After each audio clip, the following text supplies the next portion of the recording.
everybody, it's me Jill and welcome to Jill Informed. This is a very special edition of the Real Housewives of Beverly Hills, done on location in beautiful sunny Florida.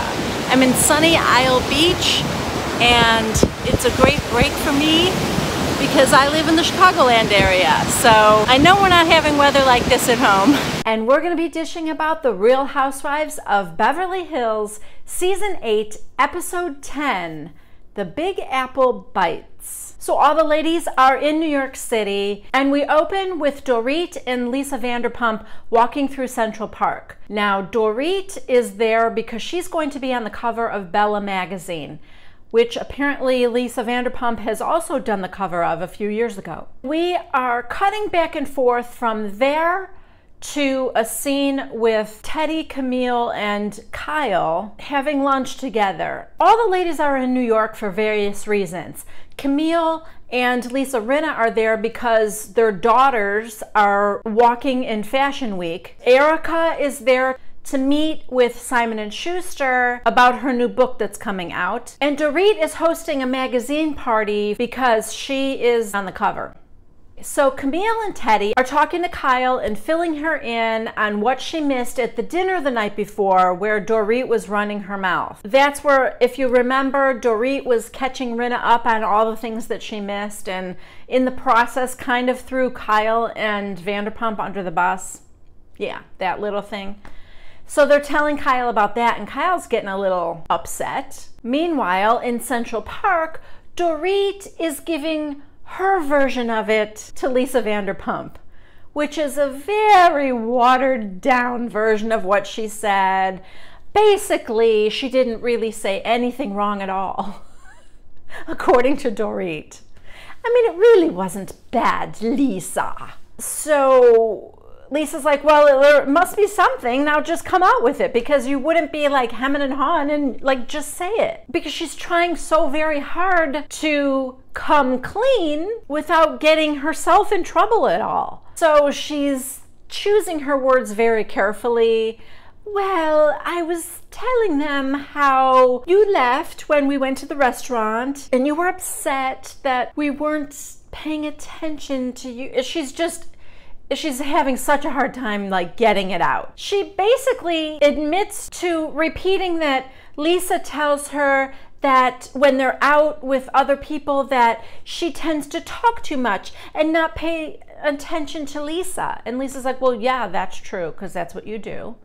That wasn't the damning part of it, Dorit. She's making it sound like that's the worst of what she said. You basically said that Lisa was needy. I have to point this out because I know a lot of you are probably gonna hate what Dorit is wearing, but I kinda like it. And are those Gucci gym shoes? Somebody, one of you fashion experts out there, would you please let me know in the comments, because they're really cute. And the whole thing, the joggers and the sweatshirt, and I think it's really cute. And I think she looks really cute. And if you would look at these two women next to each other, Lisa, who looks very put together and beautiful, but I think she ages herself. I don't know. Let me know what you guys think. I'm going to do a poll right up here. You guys let me know. Do you think the way that Lisa Vanderpump dresses makes her look too old, or is it age appropriate, or should she dress a little younger? Take the poll. I want to know what you guys think. This is also weird. It starts raining, and it's like raining really hard. You can hear the rain on the umbrellas, and then like a second later, they're closing their umbrellas and they're still talking. The miracle of editing, folks. I wonder like how long they were filming that scene. It was probably agony for Dorit, who just wanted to like get it out and get it over with. It was probably hours and hours of filming. Anyway, she does kind of say, you know how you never got attention when you were a child? And Lisa goes, what are you talking about? I got attention as a child. And she said, well, you said no one ever said I love you. And she goes, well, that's a very different thing. I got plenty of attention as a child. But, you know, it was sort of an English thing. We don't say I love you all the time. Even that, Dorit put a very different spin on. All in all, Vanderpump gives her a pass. She doesn't get too upset about anything. Then she tells her, listen, today is all about you. You just get yourself beautiful for Belle magazine. That's all you should be worrying about, not this stuff. Dorit is so excited that she's not in trouble that she's literally bouncing up and down. And she's got this goofy, like, smile on her face, and it was weird. Erica and her writer are at Simon & Schuster, and we see this scene where she's meeting all the people from Simon & Schuster, and either the whole scene was cut to shreds or this was a whole big meeting about nothing. I don't know why she needed to go to New York for it, because basically the one publisher asks her, so where are we at? And the writer says, well, I wrote the first chapter, but I haven't shown it to Erica yet for her approval or to see if it sounds, you know, like it's her voice or not. And I don't know, the publisher seems fine with that. Yeah, it's gonna be great. Okay. Now we get to see a montage of all the ladies getting all glammed up for Dorit's magazine party tonight. We see Dorit, Lisa Rinna, Teddy, Erica, Kyle, and Vanderpump are together. By the way, Erica is wearing her pink Gucci dress. Mikey has dubbed the look Baby Doll Hooker. Oh, I would want Mikey around just to name things for me. Okay, so as I said, Kyle and Lisa Vanderpump are getting ready together, and Vanderpump mentions that she was in Central Park with Dorit, and that Dorit kind of told her about what she said. And Kyle can't believe that Vanderpump's not mad, and so Kyle said, well, okay, it wasn't exactly like that. Because Vanderpump goes, it's no big deal, and she goes, it kind of was a big deal. She was basically saying that you had to have all this attention on yourself and that you were needy, and Vanderpump is saying, really? She said all that? But she's not quite believing it, but she is getting a little bit upset. The next scene is all of the ladies are together in a van heading over to this party. And somebody asks, you know, what did you guys do today? And Erica talks about, well, I went to Simon & Schuster, and I mean, it was really intimidating. All over the walls, people writing important stuff. All over the walls? People are... Okay. And, you know, she's like, it's a lot to live up to. Okay. All right, let's pump the brakes, Erica. First of all, Simon & Schuster is not expecting the next Catcher in the Rye from you. And secondly, they don't care. Because trust me, baby girl, you are going to make them a lot of money. In the words of Erica Jane herself, you can't all be Hemingway. So they all get to the party, and Dorit is looking fab on the step and repeat and posing and giving interviews. And the girls are kind of thumbing through the magazine.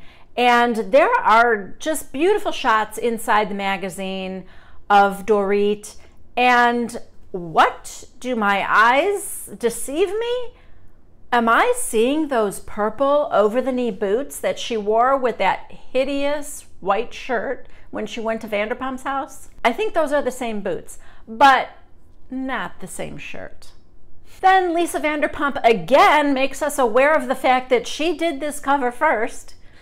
In 2015, we get to see her on the cover. Okay. You're not needy at all, are you, Lisa? Oh, but it's all about Dorit tonight, isn't it? It's not about me, even though I did this first. Bravo keeps showing this one shot that I ignored at first, but the second time around I looked closer, and are those push pops with Dorit's face on the top? I think so. Kyle takes a moment to clear up that beach house comment with Erica, and she said, I really want you to understand it was not a big deal and wasn't said to you by any of us because it wasn't a big deal. I don't think anybody thought they were saying anything bad. And Erica's like, it's fine, we're all good. I love you, I'm not mad at you, we're fine. So Kyle got that part resolved. Over in another little area, Lisa Vanderpump and Teddy are talking, and Lisa asks her what Dorit said and her version of it, because Kyle's was very different. And I have to say, I think Teddy was pretty spot on with the way she explained it to Lisa. She said that she doesn't think Dorit was malicious in any way, and Vanderpump's like, oh no, I don't either.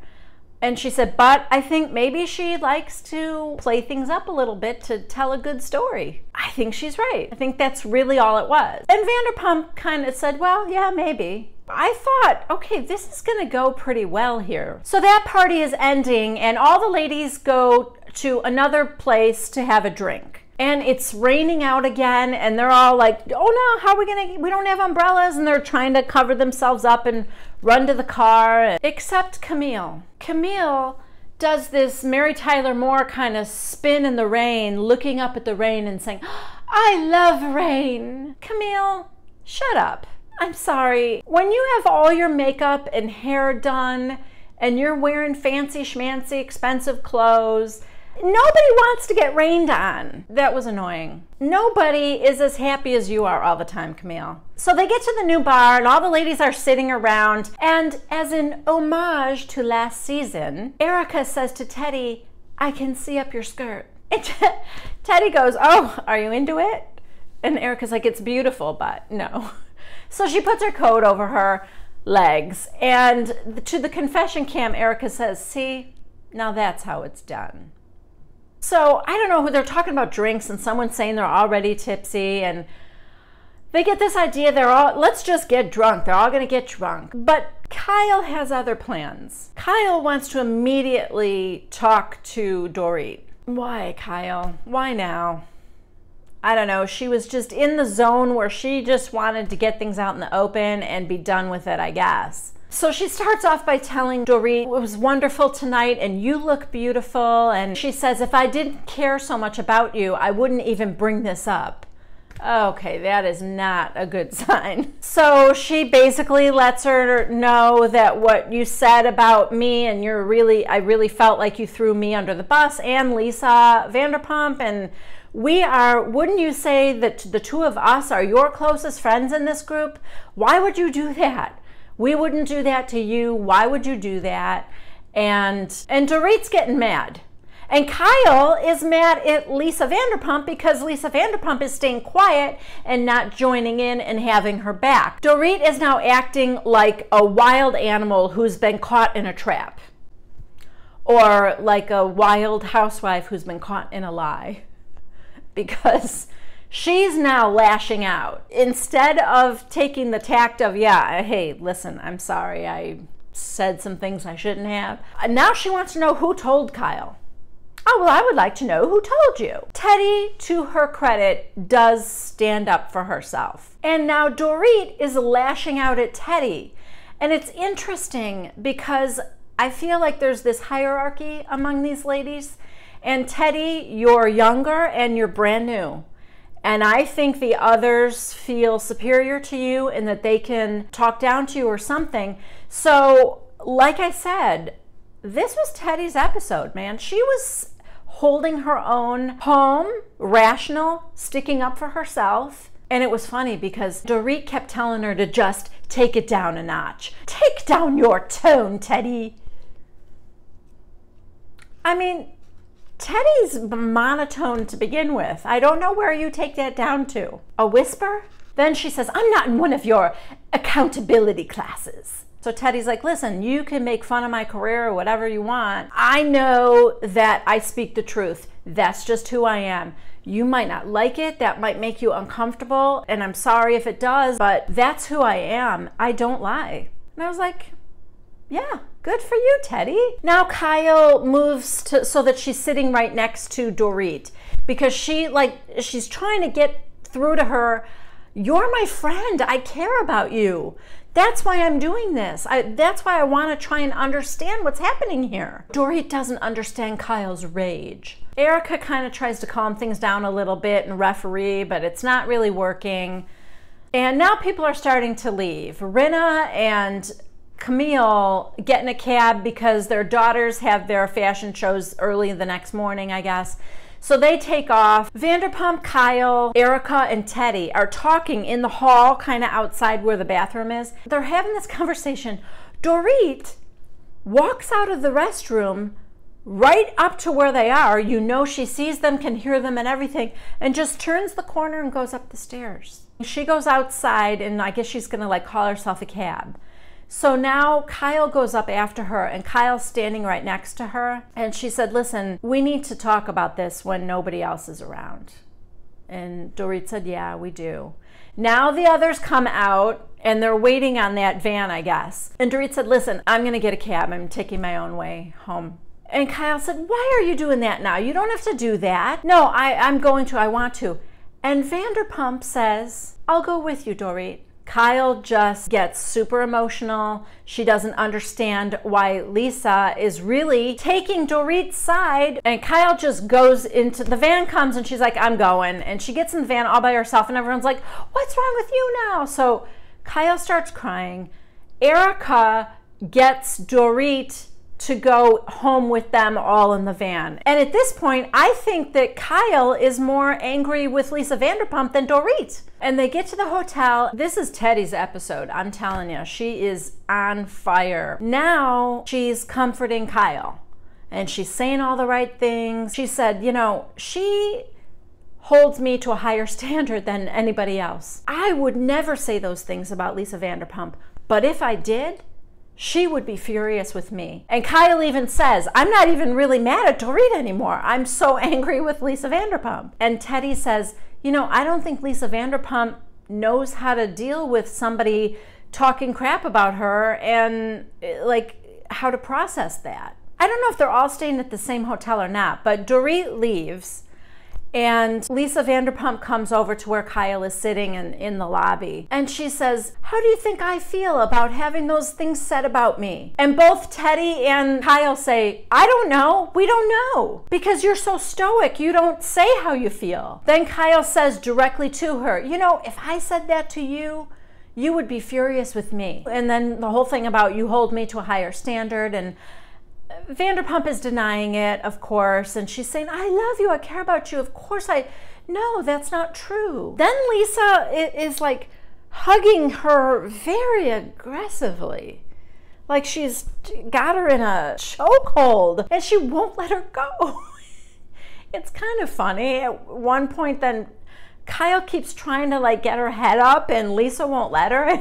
And then finally Kyle says, I can't breathe. So she lets her up, but I don't know if she was just trying to joke her way out of something or what. Kyle's not thrilled, and Vanderpump says, listen, I'm going up to my room. I told you I loved you. I told you I cared about you. I don't know what else to say. So she goes up to her room, and Teddy runs after her and says, listen, just give her a hug and say you care about her. And she goes, I did. And Teddy said, not like that though. Just do it. But she wouldn't. So Teddy goes back, sits down, and kind of consoles Kyle.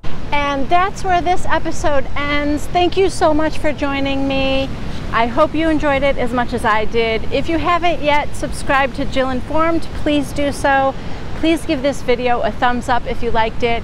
And don't forget to comment down below. I love to hear from you guys. As always, I will see you next Tuesday at 1 p.m. Central Time for the next recap of The Real Housewives of Beverly Hills. Bye-bye.